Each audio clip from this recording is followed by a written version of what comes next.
This war stops now. You are tired of the war. I can see on your face. End the war. Bring freedom to our people. This is your life, and it's ending 1 minute at a time.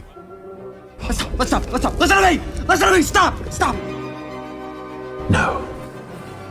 No more tricks. No more lies. Only truth. Welcome to the Stop and Listen podcast. I'm Jamie, your host. It is Saturday around noon while I'm recording this. It's a beautiful day out of luck, so the sun is out. I have not actually been outside, so it might be really, really cold. But we've got some news to talk about.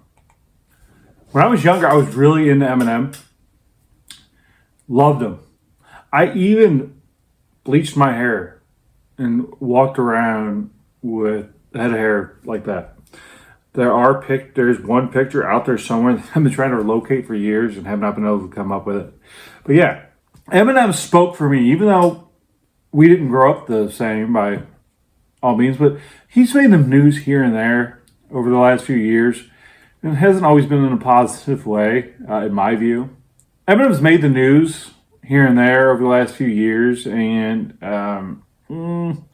he's not quite continuing with his legacy, I guess, or perhaps he is. I don't know, but he made the news recently, and it got me thinking that a few months ago he was also in the news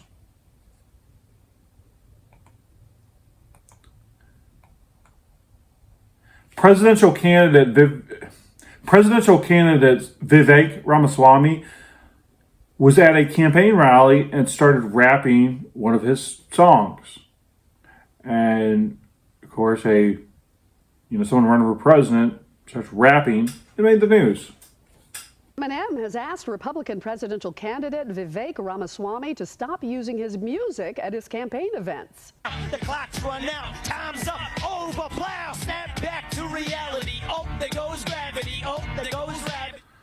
Ramaswamy was sent the cease and desist letter after this impromptu performance of the song Lose Yourself. Now, it happened during a campaign stop last week in Iowa. A spokesperson for Ramaswamy says that from now on, the campaign will leave the rapping to the real Slim Shady.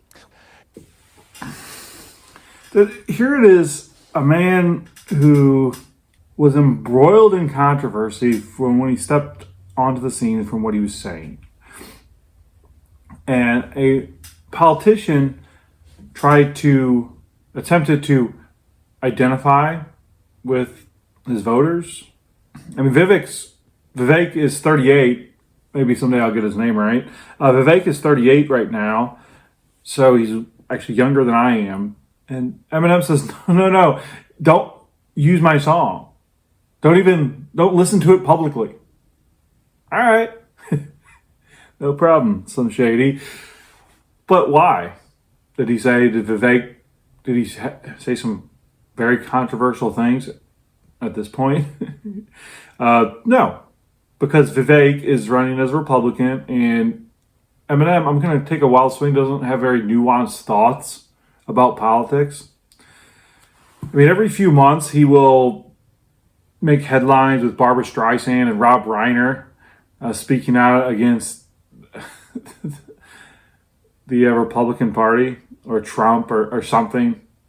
And it's like, well, you really are a rebel, aren't you? And I've known he would talk about Trump here and there. So I did a quick search to try to find something. And I found an interview that he did, or a statement he made on someone else's TikTok I hadn't heard.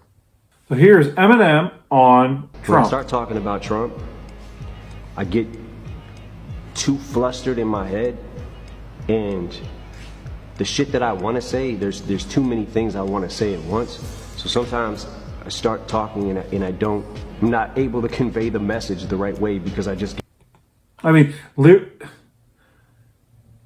one of the best rappers ever with the best vocabulary ever by far. I mean, they've actually done studies on the number of words he uses or his vocabulary is shockingly larger than is the next competitive rapper. And he can't even speak when he thinks about Donald Trump. Flustered and frustrated, watching him play to his base that thinks that he cares about them, and it's actually the people that he cares about. I don't think that Donald Trump cares about me. I think he cares about his country, which I'm a part of. So that's a simple 4-second explanation to Eminem to maybe understand politics. And it shows you the ignorance. Because when apparently when Democrats speak to you, they're being honest. They're being forthcoming. They are really connecting with the audience. But not Donald Trump. About the fucking least. If you're talking about his core being, a majority white middle class, what I don't understand is how in the fuck do you feel like you relate to a billionaire who has never known struggle his entire fucking life? I will say this, he talks a good one. And if you're in his base, you're a core, let's say you're going to the rallies or whatever, you watch him on TV, you hear him talking this shit, there's part of me that understands, like, all right, he's somehow still got them because he's brainwashing them into thinking that something great is gonna happen. Nothing's happening. Nothing is happening. I don't know, man. I get really flustered when I talk about it. Can't even put his thoughts together. Now, I could go on and criticize Trump for a long while on what he's done, the way he acts, what he says. I have plenty of legit criticisms. Now, at the moment, if given the opportunity to, I will vote for him.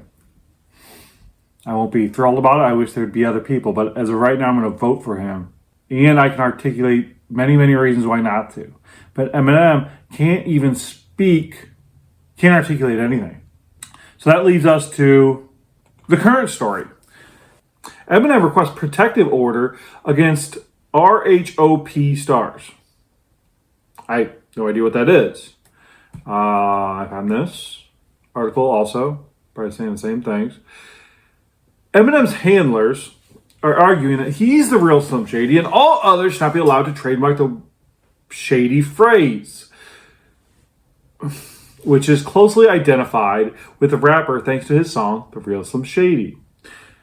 Thus, they have requested a protective order against the Real Housewives of Potomac reality stars Giselle Bryant and Robin Dixon, the latest volley in their ongoing dispute over the reality stars' attempt to trademarking their Reasonably Shady podcast.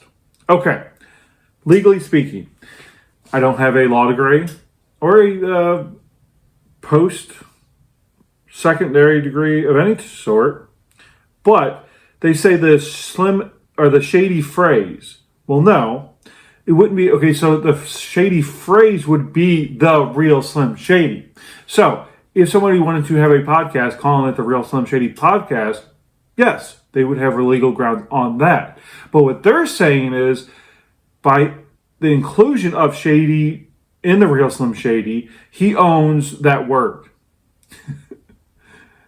Now, that word wasn't invented by Slim Shady, Eminem, Marshall Mathers, or any of his personalities, but he's suing. Now, Eminem is asking the court not to appear for a deposition requested by the Bravo stars in the matter.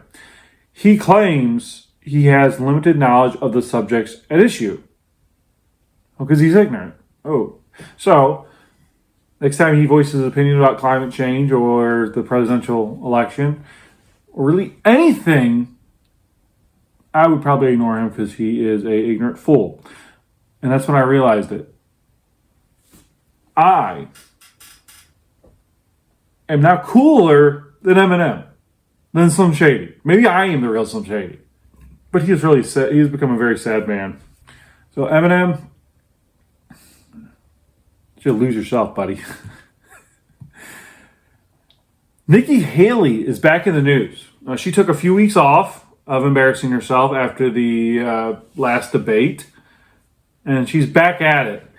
And now the corporate media has seized upon her, and she is not going to withstand this. Hopefully she gets the debate with DeSantis out of the way so she can get out. But, I mean, she's going to have to go down this pathway, and it's going to probably ruin her career. She can't get out. It's too late for her to get out without primaries happening. And it might not go real well for her. So let's find out what this controversy is all about. Meanwhile, in New Hampshire, during a campaign stop, Republican presidential candidate, former South Carolina Governor Nikki Haley, was asked this question by an audience member. Quote, what was the cause of the Civil War? This is how Governor Haley. That's interesting. And I wonder if this was some kind of setup to ask her a question that she was going to struggle with. And whatever, she's running for president, fine. If she gets tripped up by this question, by all means. Seems an odd question to ask a presidential candidate in 2023. 1923, okay. You know, but I think it's far enough removed. It shouldn't be really a hot topic, but let's see where things went awry. Responded. What was the cause of the United States Civil War? See, that... She turned away from the question. She did not want to answer it. That was a reflex. Well, don't come with an easy question or anything. I mean, I think the cause of the Civil War was basically how government was going to run, the freedoms and what people could and couldn't do. What do you think the cause of the Civil War was? So, what people could or couldn't do. I mean, I've heard many things that it wasn't solely about slavery. I've heard it was about taxes. I don't know. States' rights, of course, that's talked about a lot. But at its heart, clearly it was slavery. Because if people are slaves, you can't collect taxes from them. So yes, there are multiple reasons why, but at the heart of it was slavery. Because slavery brought about these other issues to resolve. I'm sorry? I'm not running for president. I want to see yours. That's a good thing. Right, that's great. Yeah, she gives a vague answer, and then she flips it around on him. Well, what do you think it was? She has no idea what to say. She is deer in the headlights here. And he rightfully says, well, I'm not running for president. I shoot the question. See, and I thought, so during the latter days of the Obama administration, we really started having all the racial strife in our country, and the monument debates started building up about what to do about them. Well, I thought Nikki Haley handled it pretty well because it's an understandable thing. I personally am not a big fan of Confederate soldiers having monuments to them. They were trying to overthrow this government. Now, I understand the argument. So that's why in a state like South Carolina that obviously had slavery and had lots of roots in the South, Nikki Haley seemingly handled it pretty well. The Robert E. Lee statue, I remember that they put away when it was going to go to a museum or something like that, but it was going to be taken out of public view, which, okay. And then it was recently destroyed. And so I don't know if that was the purpose all along. I don't know why you would need to really destroy the Robert E. Lee statue, but I don't really care either. What the rights of the people are. And I will always stand by the fact that I think government was intended to secure the rights and freedoms of the people. It was never meant to be all things to all people. Government doesn't need to tell you how to live your life. They don't need to tell you what you can and can't do. They don't need to be a part of your life. They need to make sure that you have freedom. We need to have capitalism. We need to have economic freedom. We need to make sure that we do all things so that individuals have the liberties so that they can have freedom of speech, freedom of religion, freedom to do or be anything they want to be without government. Okay, if there was any question, she is a empty suit. She or empty pantsuit. She has no convictions. She is a representative of the elites and their aims and wishes. In the year 2023, it's astonishing to me that you answer that question without mentioning the word slavery. What do you want me to say about slavery? No, you answered my question. Thank you. Next question. She just smiled that she thought she won that. She actually thought she thought that was a positive response. Now, I'm in agreement that it was a horrible answer. She should not be president. I'm going to guess that I disagree with MSNBC's conclusion, but that's a deeper thought we need to have. That I think both sides can probably agree that was a bad answer, and then when we articulate why we think so, it was probably completely different reasons. So let's listen to a little bit what they say. Pick through that a million different ways. Perhaps the follow-up question where she says, "What do you want me to say about slavery?" Is what stuck with her donors had told her. A commentary on Governor Haley, perhaps, but also about the state of the Republican Party. And as you watch the gears turning there, what she should and should not say. So let's drag the entire Republican Party into it, which, I'm not a defender of the Republican Party by any means. I'm actually for the destruction of it and the rebuilding of it.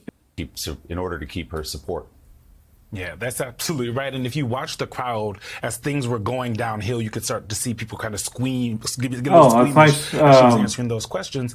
My family's nice fingernail polish from South Carolina, so I am very, very well versed on the conversation that happens. I was just there earlier this week for Christmas. I'm very well versed in the conversation that happens versus whether it was states' rights or slavery. What was the real conversation? So she's showing that she's a product of that conversation. This is also something in line with what she said before when asked when running for governor in 2010 about slavery or about the cause of the Civil War. Obviously, it was about slavery. If it was about states' rights, it was the state's ability to hold slaves. If it was about freedoms and what the government could tell you what to do, it was whether or not the government could tell you whether or not you can own and beat people, rape. Okay.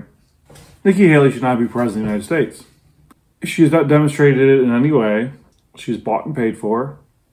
So please, let's just let her just fade away. If she wants to pop up and keep embarrassing herself, by all means, I guess for her own entertainment. But, there was one point where I really had a lot of hope for her. Now, from the post-millennial, Biden DeSantis take aim at Nikki Haley over remarks that Civil War was about how government was going to run. One of DeSantis's campaign people had some stuff to say. I don't really care about what the campaign person had to say. Joe Biden account. Okay, this is an account, clearly. I mean, Joe Biden. But actually coherently said it was about slavery. Well, that's pretty impressive. That the Biden administration, at least, his Twitter handlers, put a more coherent thought than Nikki Haley could. Next, I came across a headline that I've been saying for years, and I want to get into this. According to Dennis Prager, 91% of American liberals heard of Thomas Sowell. I don't even care necessarily so much about the not even 1% of American liberals. I would like to collectively, all Americans, however you identify, have not heard of Thomas Sowell. Not enough of them. This is a brilliant, brilliant man. One of the other criticisms they leveled is that you only provide one perspective in the videos. So Dennis Prager is a conservative radio host. I believe out of California, a very Jewish man. I mean, he, celebrates his faith and doesn't shy away from it in any way. He's not just ethnically Jewish, he's culturally Jewish. And he has a YouTube channel called PragerU. And they provide short videos, just informational stuff about anything, about the slavery. I'm sure Nikki Haley could do quite well by watching Prager University. I don't accept that at all. But it's so ironic coming from NBC News, which of course offers only one perspective, And the American university system, I'm haunted. I was already conservative at the time, but my Economics 1 course, where the whole course was a simple Keynesian model. Like, there was no Adam Smith, there was no Thomas Sowell, there was no Milton Friedman. It was just Keynesian economics, that's it, taken as gospel. It was just one perspective, literally. There is nothing other than a Keynesian model. Right, it's the only model. Right, yeah, there's nothing else. This is, for those who know this name, I don't know if 1% of American liberals heard of Tom Sowell. Right. The man is one of the giants of 21st century thought, and they don't even know who he is. We know all their giants, but they don't know one of ours. And the fact that he's black makes him even more undesirable to be known. Yes, and you, on your recommendation, I consistently still read the New York Times, and this is one of the things that I know you do to keep sharp. We do this on the right. We're completely steeped in their language, we know what they know, their information. They don't know what we know. Right. We read what they read, they don't read what we read. That is so true. I mean, beyond just what he's talking about, I work with a lot of guys, and we're many of which are drivers like myself, and sometimes I'll get into their trucks for whatever reason's got to move them. And I'll turn on, and the radio will pop on, and it's NPR, and these are people that are, I guess, more on the right, more on the conservative side, more on the Republican side, whatever. But they're listening to like NPR or just talk radio, even conservative talk radio. They're not listening to podcasts. Even people on the right live in different worlds. There's so many things that they never hear, that certainly don't ever make it to air. But Thomas Sowell is an amazing, brilliant man. Pick up a book. Pick up an audiobook. On Audible, you sign up for that. But many of his books are actually for free. You don't even have to pay anything extra. But just consume this man.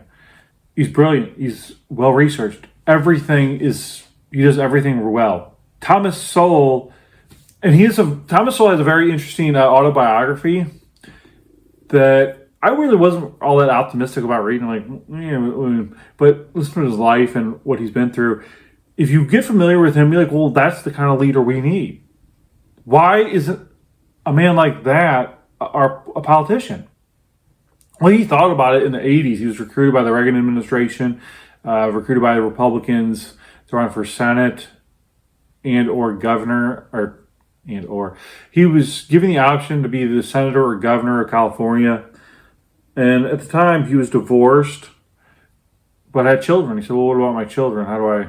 They said, oh, well, you just kind of put them in the back seat, or the trunk, I guess, I don't know, and ignore them so we can get you elected. And he said, no, I'm a father. He's a good man, and he should be celebrated.